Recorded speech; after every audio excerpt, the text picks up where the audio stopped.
નમસ્કાર. ખાસો ટાઈમ થયો છે એટલે એકવાર માઇન્ડને રિફ્રેશ કરી અને એનર્જેટિક થઈ જાય. તો હું ગુજરાત રાજ્ય યોગ બોર્ડમાં મેન્ટર છું. એટલે અમારી મિટિંગોમાં ચર્ચા થતી કે કોઈ પણ કાર્યક્રમ માણસ 30-35 મિનિટ લિસનિંગ કરી શકે, પછી હિયરિંગ થાય. હિયરિંગ એટલે આ કાને સાંભળીને આ કાને નીકળી જાય. આવું જનરલી ડેટા એનાલિસિસ હોય છે. તો એને ફરીવાર રિચાર્જ કરવા હોય શું કરવાનું? તો કે ઉદ્ગીત પ્રાણાયામ કરવાનું. ઊંડો શ્વાસ લઈને ઓમકાર મંત્ર બોલીને તો ન્યુટ્રાલિટી આવી જાય. તો 2 વાર આપણે ઊંડો શ્વાસ લઈને ઉદ્ગીત પ્રાણાયામ કરશું. બધા પોતાના જગ્યા ઉપર ટટ્ટાર બેસી જશું. એક સાથે આંખો બંધ, મારી સાથે ઊંડો શ્વાસ લઈ ઉદ્ગીત પ્રાણાયામ.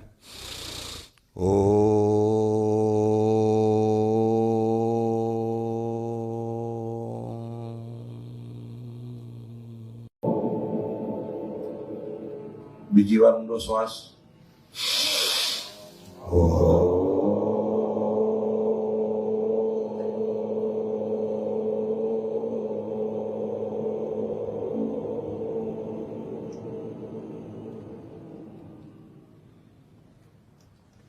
ધીમેથી આંખો ખોલીશ. ઘણા બધા મહાપુરુષોના જીવન ચરિત્ર વાંચવાનું માનનીય વડાપ્રધાન નરેન્દ્રભાઈ મોદી સાહેબ એ સમય તત્કાલીન મુખ્યમંત્રી હતા. આજના જે વિશ્વ નેતા નરેન્દ્રભાઈ મોદી સાહેબે એક વાંચે ગુજરાત કાર્યક્રમ લોન્ચ કર્યો હતો. અને કાર્યક્રમમાં મોદી સાહેબે બધા યુવાનોને ખાસ અપીલ કરી હતી કે મોદી સાહેબ શું કામ નરેન્દ્રભાઈ મોદી સાહેબ બન્યા છે? તો કે મારા ત્યાં એક લાઇબ્રેરી હતી વડનગરમાં. હું બીજા બધા કરતાં જે જુદો પડ્યો ને એનું એક કારણ કે મને લાઇબ્રેરી એક્સેસ થઈ અને એમાં ગ્રેટ લીડરોની બાયોગ્રાફી વાંચવાનું મને સૌભાગ્ય પ્રાપ્ત થયું. એટલે હું ખાસ બધા યુવા મિત્રોને કહું છું કે તમારે જીવનમાં ગ્રેટ લીડરોની બાયોગ્રાફી વાંચવી જોઈએ. અને સાહેબની વાતથી મને પ્રેરણા મળી અને પછી મેં કેટલાય બધા ગ્રેટ લીડરોની બાયોગ્રાફી વાંચીને સાહેબે ત્યારે એક લોજિક આપ્યું હતું કે શું કામ ગ્રેટ લીડરોની બાયોગ્રાફી વાંચવી જોઈએ. તો એના 60 વર્ષ 70 વર્ષનો નિચોડ આપણને ખાલી 40-50 મિનિટમાં મળી જતો હોય, બરાબર ને? અને એ પછી મેં ધીરુભાઈ અંબાણી હોય, વોરેન બફેટ હોય, બિલ ગેટ્સ હોય, સ્ટીવ જોબ્સ હોય, અનેક ગ્રેટ લીડરોની બાયોગ્રાફી વાંચી. ભગવાન બુદ્ધ હોય, ભગવાન સ્વામિનારાયણ હોય. અને આ બધા રહ્યા ને એ કોઈના કોઈ સમયે આપણા જેવા જોઈએ. ઈશ્વરે બધાને સરખું જ બાબત આપી હોય, પણ એમને કોઈ એવા ગુરુ મળી ગયા અને કોઈ વાત એમને ક્લિક થઈ ગઈ એટલે એમની કોન્શિયસ વધી ગઈ. તો આ બધી બાબતોમાંથી આટલા બધાને મેં વાંચ્યા, એનું કન્ક્લુઝન મારે તમને 40 મિનિટમાં આપવું. એટલે મારે જે મહેનત થઈ, મોદી સાહેબે જે કીધું કેટલાય બધા ગ્રેટ લીડરોની બાયોગ્રાફી વાંચો અને એમાંથી 50 મિનિટમાં એના જીવનનું કન્ક્લુઝન આવી જાય. તો મેં ઘણી બધી બાબતો વાંચી છે ને, એમાંથી કન્ક્લુઝન આ તમને 40 મિનિટમાં આપવાનો હું નમ્ર ભાવે પ્રયત્ન કરીશ. તો એમાંથી જે આવ્યું ને કે મનુષ્ય જીવન, અનંત કોટી બ્રહ્માંડમાં મનુષ્ય જીવન મળવું બહુ દુર્લભ છે. આ જીવન રહ્યું ને એ દેવતાય તરસી જાય એવું આ બાયોગ્રાફીમાંથી બહાર આવ્યું. ઋષિમુનિઓ આ તે એટલે પૃથ્વીથી આપણે સરાઉન્ડિંગ દૂર દૂર સુધી જોઈએ ને તો ક્યાંય સુધી મનુષ્ય જીવનની જીવસૃષ્ટિ જ નથી દેખાતી, બરાબર ને? તો એમાં પૃથ્વી એકમાં જ આ જીવસૃષ્ટિ છે. જીવસૃષ્ટિનું શ્રેષ્ઠ સર્જન એ મનુષ્ય જીવન છે. કારણ કે ઉત્ક્રાંતિ કરતાં કરતાં આપણે અહીં પહોંચ્યા છીએ. તો આ જીવનનું લક્ષ્ય શું હોવું જોઈએ? તો સુખ, શાંતિ, આનંદ સહજ અને સ્વયંભૂ હોય છે. તો આજે હું 3 કોન્શિયસ ઉપર વાત કરવાનો છું. વેલ્થ કોન્શિયસ એ મેઇન સબ્જેક્ટ છે, પણ 2 કોન્શિયસ, હેલ્થ કોન્શિયસ અને હેપીનેસ કોન્શિયસ. આ જેટલા ગ્રેટ લીડરો થયા છે ને એને એક બાબત બહુ સારી રીતે કરી કે સૌથી પહેલું શું થવું પડે? Health conscious. એટલે પહેલું સુખ તે જાતે નર્યા. આ દુનિયાનું આપણું હાર્ડવેરથી મોટું કોઈ વસ્તુ જ નથી. ગોડની મોટામાં મોટી ગિફ્ટ હોય તો આપણું બોડી છે. અને આ ઋષિમુનિઓ બોડીને એ રીતે ટ્રન કરતા હતા કે ઘણા વર્ષો સુધી એ બોડીને જીવી શકે. ને એનું શ્રેષ્ઠ ઉદાહરણ આપણા વડાપ્રધાન નરેન્દ્રભાઈ મોદી સાહેબ, બરાબર ને? આપણે એમના પ્રમાણમાં શરીરના ગરીબ છીએ કે નહીં? આપણે માનવું જ પડે, બરાબર?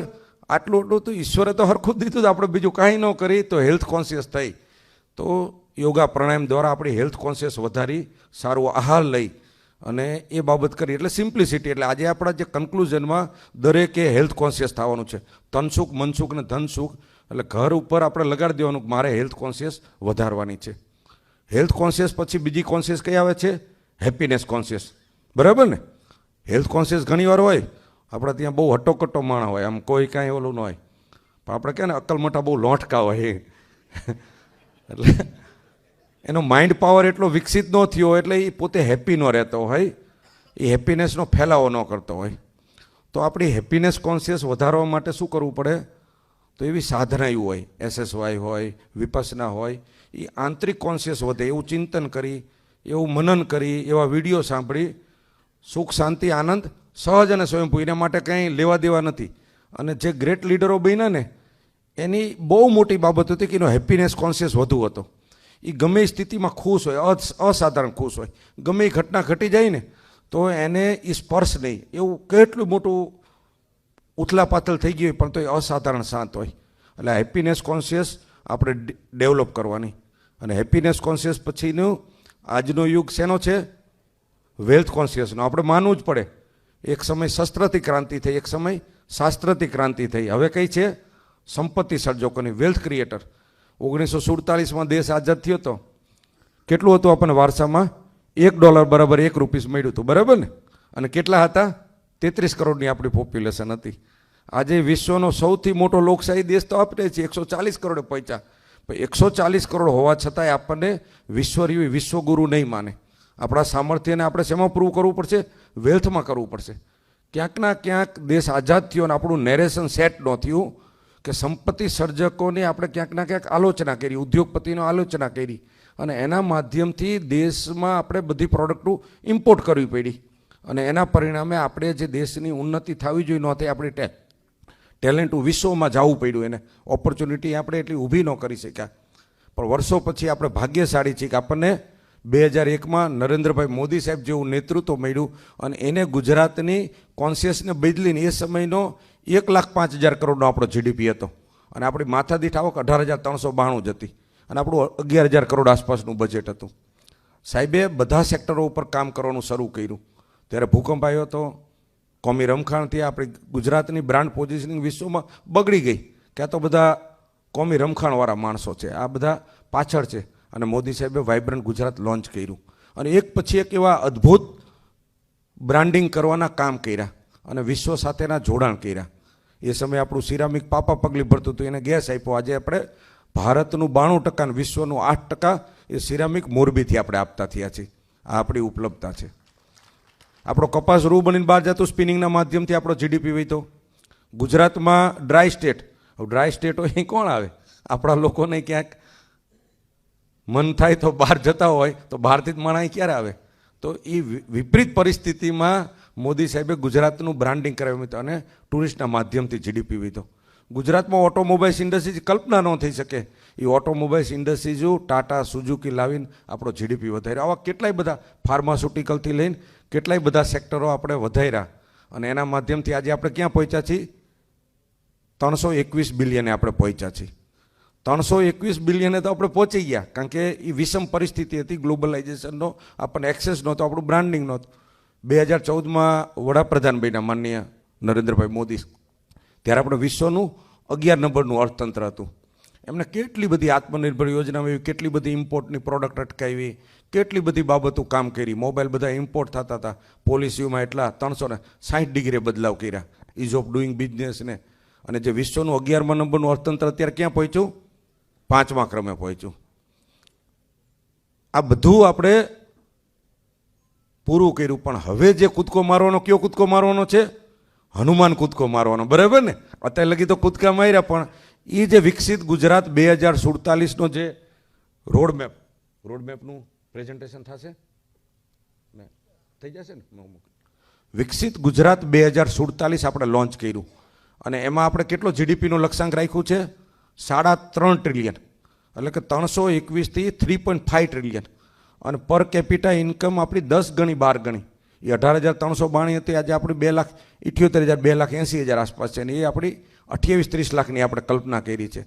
તો આ આપણે એચીવ કેવી રીતે થશે? અત્યાર લગી ચાલ્યા એ આપણે કેવી રીતે ડેવલપમેન્ટ થયું? એક થયું બાય ડિઝાઇન થાય, એક થયું બાય ડિફોલ્ટ થાય. મોરબી ક્લસ્ટર કેવી રીતે બન્યું? બાય ડિફોલ્ટ બન્યું, બાય ડિઝાઇન ન બન્યું. બરાબર? એટલે આપણે બધા એમ સરકારથી લઈને આપણે બધાએ ક્લસ્ટર બનાવ્યું, પણ આપણે હેફેજાડ ક્લસ્ટર દેખાય. મોરબી સિટી હેફેજાડ. કોઈ પણ વસ્તુની ખૂબી અને ખામી બે હોય. આપણે જ્યારે ખૂબીની વાત કરી તો આપણી ઘણી બધી ખૂબીઓ છે. ખામી શબ્દ નહીં કહું, આપણો ઇમ્પ્રૂવ એરિયા. તો હવે ક્લસ્ટરો કેવા બનાવવા પડે?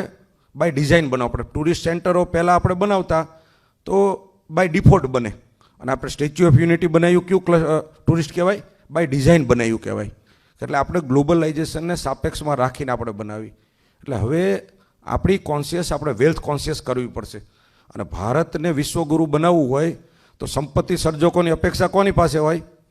ગુજરાત પાસે જો. બિહાર યુપી વાળા, હમણાં ઉત્તરાખંડના સીએમ સાથે હું હતો તો કે મેં કીધું ગુજરાત અમે આ રીતનું વિકસિત ગુજરાત 2047નો રોડમેપ મૂકી. એટલે એમણે એમ કીધું ઉત્તરાખંડ એટલું કામ કરે છે અને ઉત્તર પ્રદેશ એટલું બધું કામ કરે છે, અને એવી અમે પોલિસી લાવી. મેં કહ્યું સાહેબ પોલિસીને બધું લાવશો, પણ એન્ટરપ્રેન્યોર ક્યાંથી લાવશો? એન્ટરપ્રેન્યોર તો અમારા ગુજરાત પાસે છે. એટલે ગુજરાત જે કરી શકશે ને એ બીજાને કરવામાં તો વાર લાગશે. અહીં તો ઘરે ઘરે એન્ટરપ્રેન્યોર છે. અને એમાં પણ સૌરાષ્ટ્ર તો મહાપુરુષોની કાં જન્મભૂમિ રહી ને કર્મભૂમિ રહી. અહીં તો તમે કોઈ પણ માણસને અડો તો એ એન્ટરપ્રેન્યોર છે. એ આપણી આ એક કલ્ચર છે આપણું. હવે આ એન્ટરપ્રેન્યોર જે શીપ છે એને આપણે બહુ ડિઝાઇનથી આપણે લઈ જવી પડશે.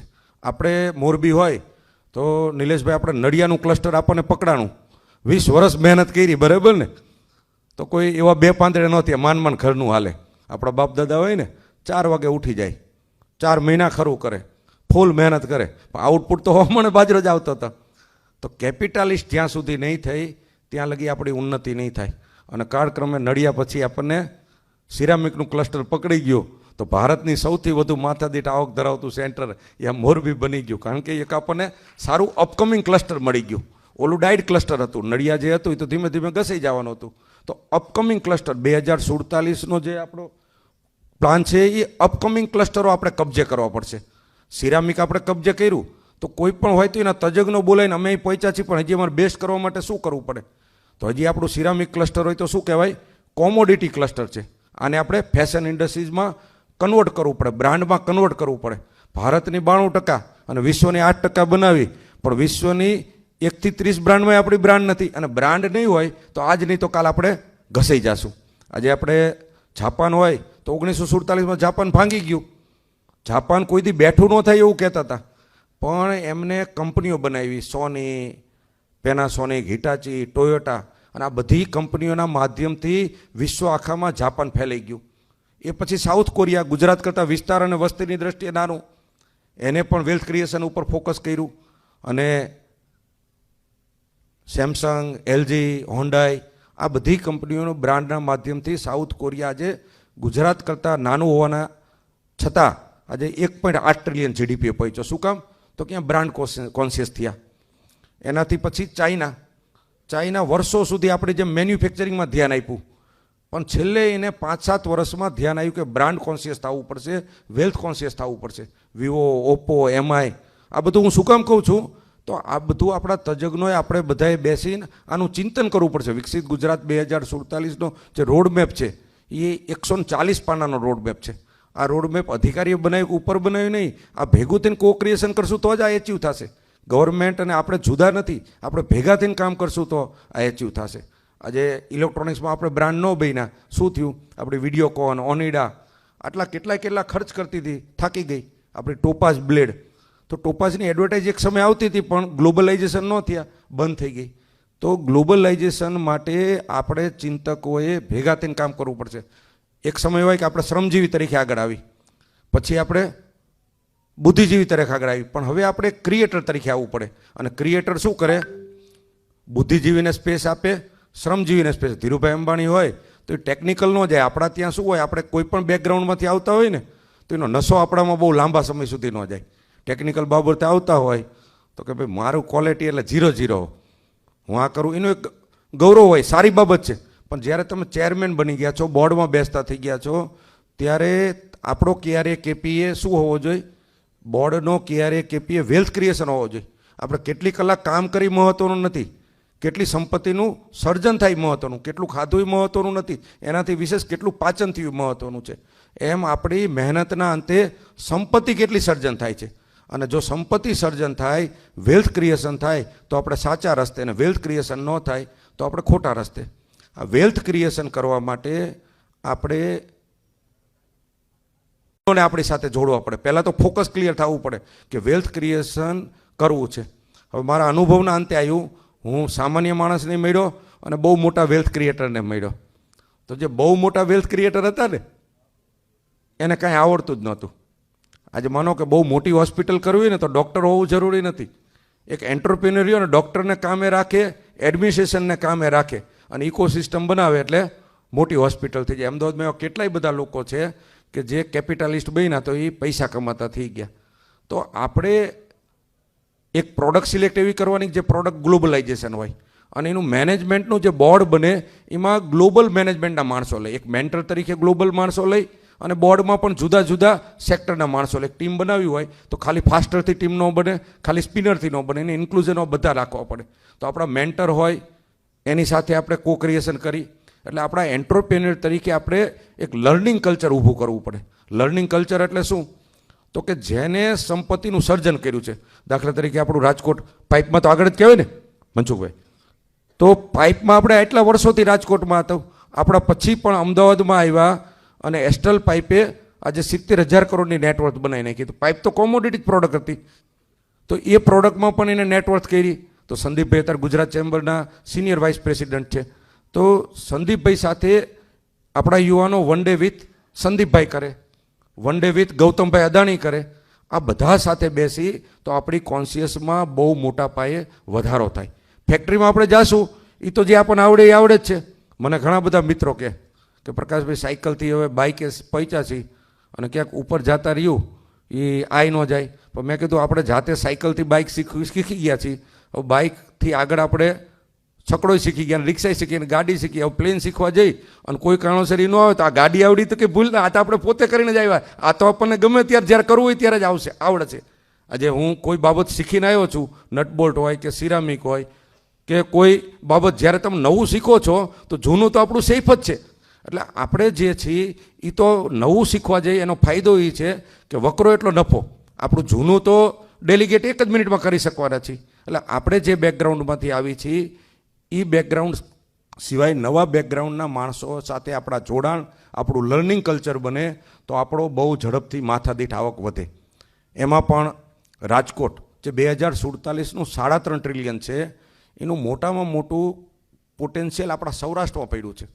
અને રાજકોટને આપણે કેવું બનાવવું જોઈએ?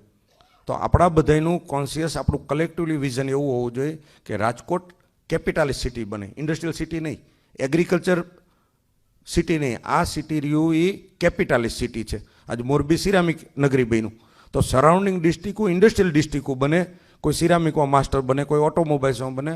રાજકોટમાં ક્રિએટર બેસે, વેલ્થ ક્રિએટર બેસે. જેમ સિલિકોન વેલી હોય એમ રાજકોટને આપણે સિલિકોન વેલી બને. કોઈ પણ વસ્તુને મિની સિલિકોન વેલી નહીં બોલવાનું. આપણે અમદાવાદને ભારતનું માન્ચેસ્ટર કહેતા હતા, આપણે શું કામ માન્ચેસ્ટર આ કોપી કરવી પડે? સિલિકોન વેલીથી સારું લઈને રાજકોટને સિલિકોન વેલી કરતાં આગળ જઈ જવાનું. એટલે 50 વર્ષ પછી સિલિકોન વેલી એવું બોલે કે અમારે રાજકોટ બનવું છે. લક્ષ્ય આપણે કોઈ પણ બેન્ચમાર્ક કરી 50 વર્ષની 100 વર્ષનો સેટ કરી તો જે સેટ કરશું ને એ ક્રિએટ થશે. એટલે વેલ્થ ક્રિએટરો રહ્યા ને આ દુનિયામાં પાવરમાં હોય. આ બધું મારા મહાપુરુષોના જીવન ચરિત્ર વાંચ્યા પછી જ મેં કીધું. આજે અમેરિકા વિશ્વનું મહાસત્તા શું કામ છે? તો કે વેલ્થ ક્રિએટર એની પાસે વધુ છે. જો શક્તિની દ્રષ્ટિએ જો મહાન ગણતા હોય તો આપણી પાસે તો 100 કિલો ઉપાડી લેવા તાકાતવાળા માણસો છે. પણ વેલ્થ ક્રિએટરો અમેરિકા પાસે વધુ છે. એટલે અમેરિકા રહ્યું સુપર પાવરમાં છે. આજ વિશ્વના શ્રેષ્ઠ લોકો, ભારત પછીના વધુ ભારતીયો એ અમેરિકા છે, ચાઇના પછીના વધુ ચાઇનીઝ અમેરિકા. એટલે એને શું કર્યું? વિશ્વની એસેટ, વિશ્વની ટેલેન્ટને એની સાથે જોડી. તો એ જ વસ્તુ આપણે કરવાની છે, એની કોપી મારવાની છે. દુબઈ એટલું ઝડપથી આગળ શું કામ ગયું? તો દુબઈએ દુનિયાના 200 દેશોના લોકોને પોતાની સાથે જોડ્યા. તો આપણે રાજકોટના વિકાસ માટે વિકસિત ગુજરાત 2047ની જેમ સૌરાષ્ટ્ર 2047 આને એક વિઝનની રૂપમાં બનાવવું પડે. અને કોઈ બાબત રહી એ આજનું પણ વિચારવાનું ને 25 વર્ષનું પણ વિચારવાનું, 50 વર્ષનું પણ વિચારવાનું. એમાં નરેન્દ્રભાઈ મોદી સાહેબ જે આગળની દિશા જે વિચારે છે એની સાથે આપણી વેવલેન્થ બહુ ઝડપથી મેચ કરશું તો બહુ મોટી મોમેન્ટમ આવશે. આપણી પાસે જ્યારે રોડમેપ બનાવી ત્યારે આપણા કેટલા પ્લસ પોઈન્ટ્સ છે. આવડો મોટો દરિયા કિનારો, આપણી પાસે ઇન્ટરનેશનલ એરપોર્ટ છે, આટલી મહેનતુ સાહસિક પ્રજા છે. આને લર્નિંગ જ આપવાનું છે. આપણા પ્લસ પોઈન્ટો ઘણા બધા છે. સાથે સાથે આપણે ઇમ્પ્રૂવ એરિયા, આપણે પરિવાર ડ્રીવન હોય છે. વરમોરા હોય, મેઘમણી હોય, આપણી બધી કંપનીઓ સ્વાભાવિક છે કે પરિવાર ડ્રીવન હોય. પરિવાર ડ્રીવન કંપનીને જો આપણે બોર્ડ ડ્રીવન કંપની ન બની તો 100 કરોડ, 200 કરોડ, 500 કરોડ, 1000 કરોડ ક્યાંક ના ક્યાંક આપણે અટકી જતા હોય. ઇવન રિલાયન્સ પણ પરિવાર ડ્રીવન કંપની હતી. બોર્ડ ઇન્સ્ટિટ્યુશન જો એ સમય કર્યું હોત તો 2 ડિવિઝન ન થયું તો આજે રિલાયન્સ એ વૈશ્વિક કંપનીમાં હોત. તો એ આપણે એવું સ્ટ્રક્ચર ગોઠવવું પડે કે આપણું ફેમિલી અને બોર્ડ બે જુદું થઈ જાય. ફેમિલી ડ્રાઈવ એક ગાઈડન્સ આપે, ટીમમાં બધા પ્રકારના માણસો જોઈ. અને એમાં અમે વરમોરામાં હાલમાં અમેરિકન કંપની કાર્લાઇન છે. હવે આપણે ભાગીદાર જ ગોતવો તો પછી હવે ખુલ્લા મને શોધવો તો કયો શોધવો જોઈએ? દુનિયાના શ્રેષ્ઠ હોય આપણે પાર્ટનર જ બનાવો તો કોને બનાવાય? તો કે દુનિયાના શ્રેષ્ઠ હોય. એટલે વર્લ્ડનું સેકન્ડ લાર્જેસ્ટ ફંડ કાર્લાઇન, કે જેનું 385 બિલિયન ફંડ છે, એને આપણે પાર્ટનર બનાવ્યો. અને સિંગલ સ્ટોકે કેટલા ઇન્વેસ્ટ કર્યા? 100 મિલિયન, એટલે કે 780 કરોડ રૂપિયા આપણામાં રોક્યા. હું મનીને નાની બાબત ગણું છું. મની કરતાં જે આપણી કોન્શિયસ બિલ્ડ કરે છે, હું આ શું કામ કહું છું કે આપણે જોઈન્ટ વેન્ચરોમાં આપણે જવું પડશે. આપણી મહેનત, આપણી બુદ્ધિ, આપણી ભાવનાથી આપણે જ્યાં આવવાનું ત્યાં આવી ગયા. હવે જો કોઈ નવાને નહીં જોડી તો એટલો મોટો સ્કેલ આપણી પાસે નહીં થાય. ગ્લોબલાઇઝેશનને આપણે સ્વીકારવું જ રહ્યું. આપણી ઘણી બધી બ્રાન્ડ છે, જો આપણે નહીં સ્વીકારી તો ગ્લોબલ બ્રાન્ડ આવી જ જશે. આ ગ્લોબલાઇઝેશનમાં કંઈ આપણી કોઈ મોનોપોલી નથી. તમે લીડર ન બન્યા તો કોઈ બીજો માણસ લીડર બની જ જશે. એટલે વેલ્થ ક્રિએશનને આપણે અંદર લગી લઈ જવું પડશે. અને એ જ્યારે આપણું ક્રિએશન થઈ ગયું ત્યારે મોમેન્ટમ બહુ મોટી આવે. અને દુનિયાના દરેક ગ્રેટ લીડરો, ધીરુભાઈ અંબાણી હોય ને, એ કોઈ પણ સમયે મેં જેટલી MNC જોઈ ને મલ્ટીનેશનલ કંપની, આ એકવાર તો બધી MSME જ હતી, SME જ હતી. એટલે કોઈ પણ મોટું સમ્રાટ તો એકવાર તો નાનું બાળક જ હોય. એને તમે કેવી રીતે લો છો? અને દરેક ઇન્સ્ટિટ્યુશનલ ગ્લોબલ થવાની સંભાવના ધરાવે છે. એટલે ગ્રુપ હોય તો ગ્રુપ કેટલું બધું ટાટા રહ્યું, પરિવાર ડ્રીવન હતું, છતાં કેવડું મોટું ગ્રુપ બન્યું. ગોદરેજ હોય, પારસી સમાજથી આપણે સૌએ શીખવા જેવું છે કે પારસી સમાજ વિદેશથી આપણા ત્યાં આવ્યો અને છતાં આપણા રાષ્ટ્રની ઉન્નતિ માટે ટાટાથી, ગોદરેજથી લઈને અનેક કંપનીઓ પારસીઓ બનાવી. તો પારસી પછી આપણે ગુજરાતી તો મહેનતું છીએ, શક્તિવાળા છીએ. તો ગ્લોબલાઇઝેશનમાં વિશ્વના વિકાસ માટે આપણા બધાનું મોટું યોગદાન હોવું જોઈએ. એટલે એક પછી એક બધા સેક્ટરો આપણે કબજે કરવાના છે. આપણે અહીંથી આપણે એવું ન વિચારી શકીએ નિલેશભાઈ કે 10 વર્ષમાં ઓટોમોબાઈલ્સ હોય, ઇન્ડસ્ટ્રીઝ, હું બધી ઇન્ડસ્ટ્રીઝ જોવા જાઉં એટલે ટોટાલિટીમાં શું હોય? સુઝુકી આવે શું કરે? સુઝુકી કાંઈ ન કરે, આપણે પાર્ટ્સ બનાવી એસેમ્બલ કરીને વેચે, સિક્કો મારે ને રૂપિયા કમાય. આ બહુ ફેક્ટ વસ્તુ છે. તો આપણે શું થઈશું? મજૂર થશું, મેનેજર થશું, આપણે ત્યાં જોબ કરશું. જો આપણે ક્રિએટર નહીં બની, 1947માં અંગ્રેજોને આપણે શું કામ કાઢ્યા હતા? મોગલો આવ્યા હતા, એ શોષણ કરવા આવ્યા હતા. પારસી જે કરતા આપણી સાથે જોડાઈ ગયા. જો ગ્લોબલ કંપનીઓ આપણે નહીં બનાવી તો ગ્લોબલ કંપની આવીને આપણી માર્કેટ કેપ્ચર કરી લેશે. આજે ભારતની ગાડીઓ નથી રોડ ઉપર જોવા મળતી, ગ્લોબલ બ્રાન્ડનું જોવા મળે છે. આપણા મોબાઈલ પણ આપણે જુઓ તો ઇન્ડિયન કંપનીઓ નથી. તો આ કંપનીઓ ગમે એટલું આપણને આપશે, છેલ્લા તો મૂળિયા એના જાપાનમાં હોય, કોરિયામાં હોય, એ જ મજબૂત થશે. આપણે જો ગ્લોબલાઇઝેશનમાં બહુ આગળ જવું હોય તો આપણે અહીંથી કો ક્રિએશન કરીને બ્રાન્ડ બનાવવી પડશે. અને બાય ડિફોલ્ટ બ્રાન્ડ બને, બાય ડિઝાઇન બ્રાન્ડ બને, એ આખી જુદી હોય. અને હવે આપણું જે લેવલ આવી ગયું છે, અને એ લેવલ માટે ચિંતકો કે બૌદ્ધિકો કે હજારોની સંખ્યામાં ન હોય, એ તો 100-150 જણા હોય, 15-20 જણા, 25 જણા હોય. એ ભેગા થઈને ડાયરેક્શન નક્કી કરે એટલે એ ડાયરેક્શનમાં કોન્શિયસ બદલાઈ જાય. એટલે આપણે રાજકોટની જે કોન્શિયસ બદલવી છે કે રાજકોટ રંગીલું રાજકોટ એ વેલ્થ ક્રિએટર રાજકોટ છે. અને મિત્રો, મેં જેટલા વેલ્થ ક્રિએટરોને જોયા ને તો એ શું કરતા ખબર? ઓછામાં ઓછું કામ કરતા. મારા એક મિત્ર છે નિલેશભાઈ, અમરેલીવાળા, અમદાવાદમાં છે. એ કે હું 365 દિવસમાં 30 દિવસ જ કામ કરું. પણ કે 30 દિવસ કામ કરું, 30 દિવસ તમને લાગે, બાકીના કામમાં હું ક્રિએશન કરું. એટલે મારી કોન્શિયસ એટલી વધે કે બીજા ન જોઈ શકે, હું જોઈ શકું. તો આ બધા જેટલા ક્રિએટર હતા ને એ બહુ એક્ટિવિટી નહોતા કરતા, બહુ ડુઅર નહોતા. એ ડુઅરમાંથી ડ્રાઈવર બનીને ક્રિએટર બન્યા. અને ક્રિએટર રહ્યા ને એ ઓલવેઝ ફ્રી રહે ને તો એને આખું નવી કોન્શિયસ દેખાય. Ability to deal with people અને ફાઇનાન્સ મેનેજમેન્ટ, આ બે જ બાબતો કરે. અને એ પીપલ, પ્લેસ અને થિંગ્સને બદલે, નવા લોકોને મળે, નવી બાબતો શીખે, સફળ લોકોને મળે, સાર્થક લોકોને મળે. અને એ માધ્યમથી એમની કોન્શિયસ મોટી થઈ ગઈ.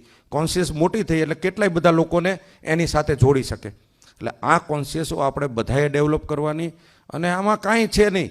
જેટલા અમે સૌ ધારાસભ્યએ મોદી સાહેબને બોલાવ્યા, જેમ મેં તમને કીધું ને કે આપણે બધાએ ગૌતમભાઈ સાથે બીજા ત્રીજા સાથે વન ડે ગુજારવો જોઈએ. 4 કલાક આપણે ક્વોલિટી કોન્શિયસ કરવું, બ્રેકફાસ્ટ વિથ ગૌતમભાઈ, તો એમના જીવનનો નિચોડ આપણને પ્રેક્ટિકલ મળી જાય. આપણે યુટ્યુબમાં હોય સંગતિની અસર કરવી તો વિશ્વના લીડરોની બાયોગ્રાફી મળે, પણ તમે પ્રેક્ટિકલ કરો ને, જુઓ ને, તો એનાથી આપણે નવી આપણને સીધા મુદ્દા મળે.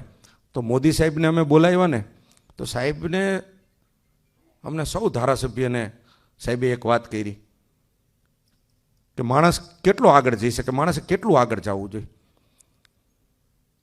તો કે હું જ્યાં કામ કરતો હતો ને, મારી સાથે રિયલો માણસ માનવા તૈયાર નથી કે આ માણસ આટલા લેવલે જઈ શકે.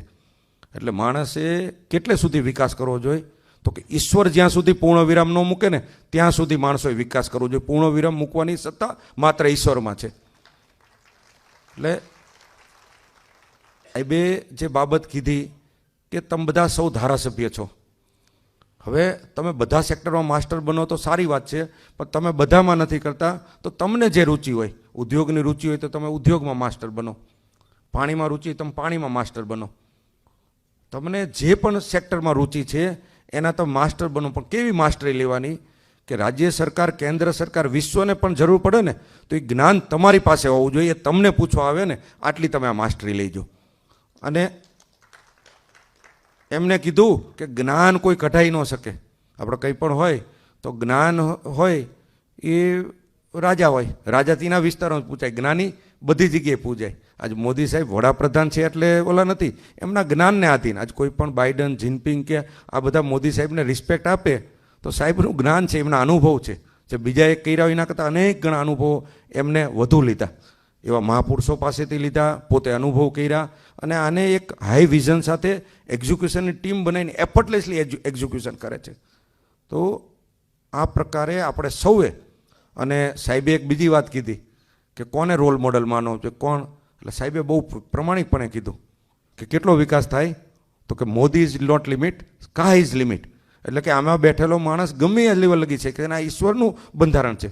ભારતનું બંધારણ તો આપણે ભાગ્યશાળી છીએ કે બાબા સાહેબે બંધારણ આપ્યું. એ પહેલાં તો ખેડૂતનો દીકરો ખાલી ખેતી જ કરી શકે.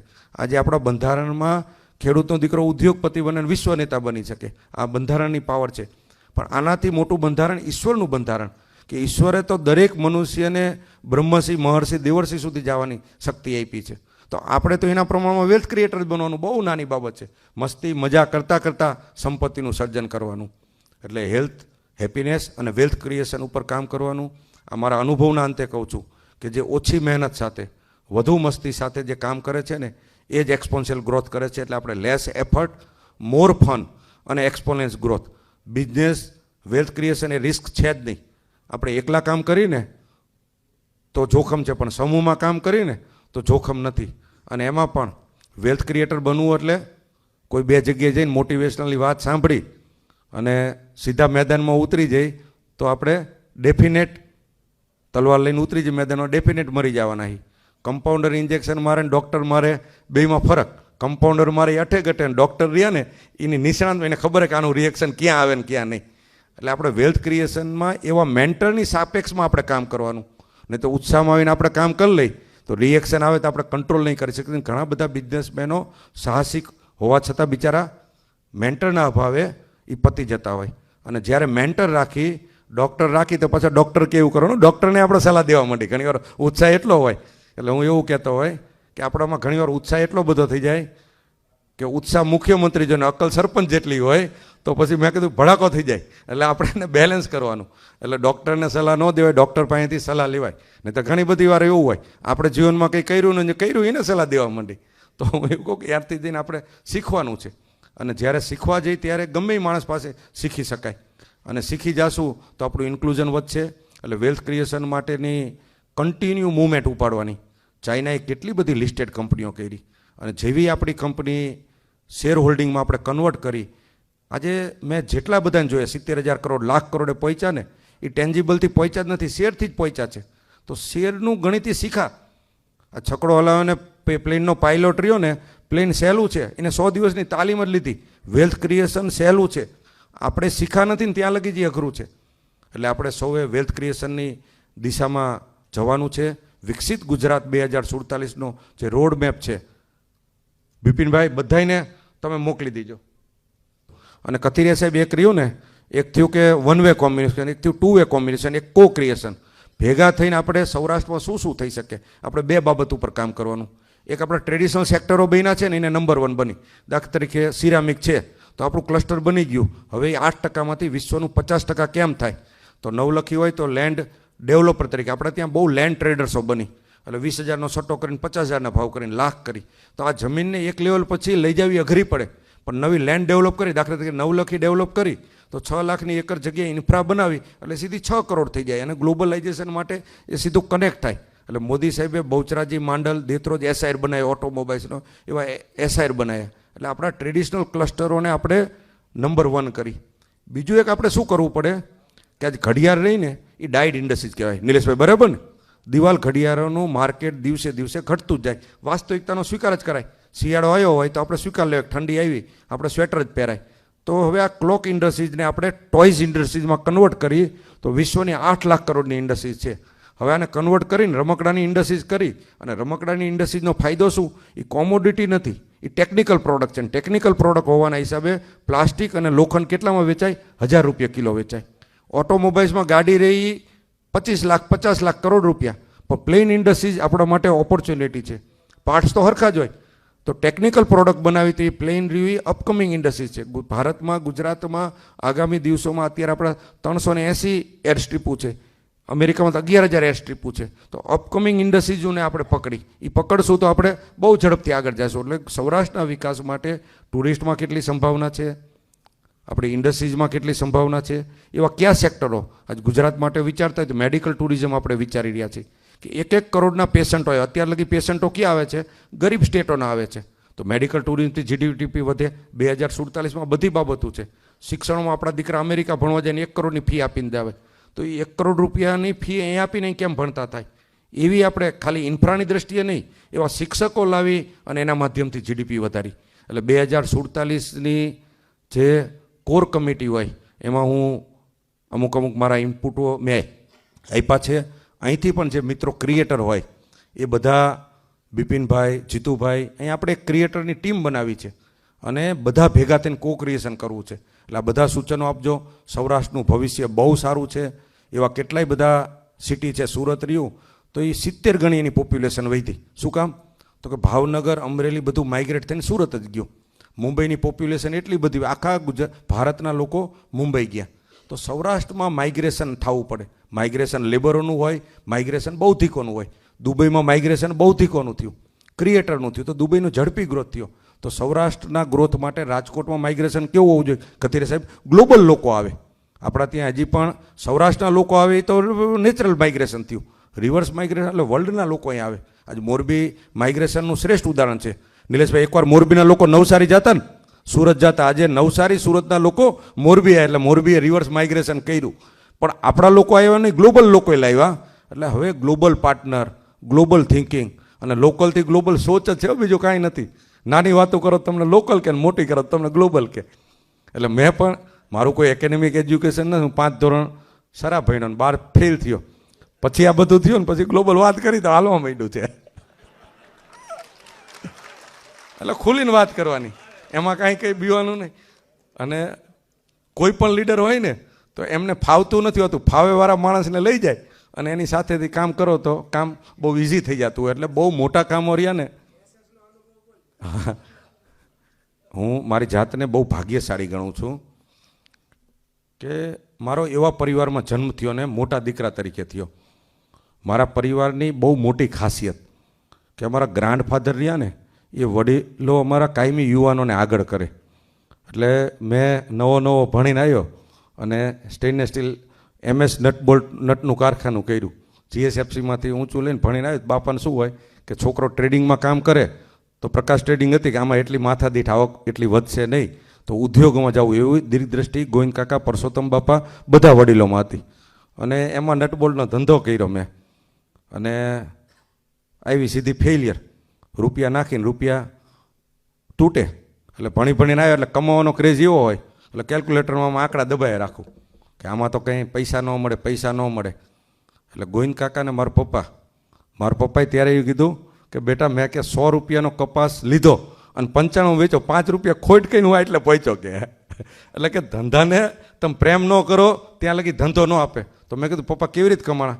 કે 100નો ઉધાર લઉં, 95માં રોકડો લઉં અને એ રૂપિયાનો પછી હું ધંધો કરીને રોલ કરી અને હું એટલે આવ્યો.